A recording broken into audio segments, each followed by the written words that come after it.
अस्सलामुअलैकुम। आप देख रहे हो उर्दू ट्रैक। सबसे पहले ये वीडियो देख लें। निकाह एक पाक रिश्ता, जहां लफ्ज़ों से ज़्यादा दिल बोलते हैं और दुआ की खामोशी में सुकून छुपा होता है। लेकिन डॉक्टर नबीहा के निकाह के दौरान एक ऐसा लम्हा आया जिसने सबको चौंका दिया। मौलाना तारिक जमील साहब खुतबा और दुआ पढ़ रहे थे। फिज़ा में नूर और सुकून था। सब चेहरे खुशी से चमक रहे थे। मगर ऐन उसी वक्त एक मंजर ने सबको हैरान कर दिया।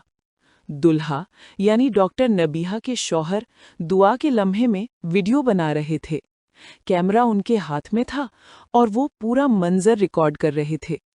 देखने वालों को ये मंजर कुछ अजीब सा लगा। कुछ लोग मुस्कुरा दिए तो कुछ के चेहरों पर हैरानी छा गई। निकाह जैसे मुक़द्दस मौके पर जब मौलाना दुआ में मसरूफ थे तो दुल्हे का वीडियो बनाना कई लोगों के लिए गैर मामूली था।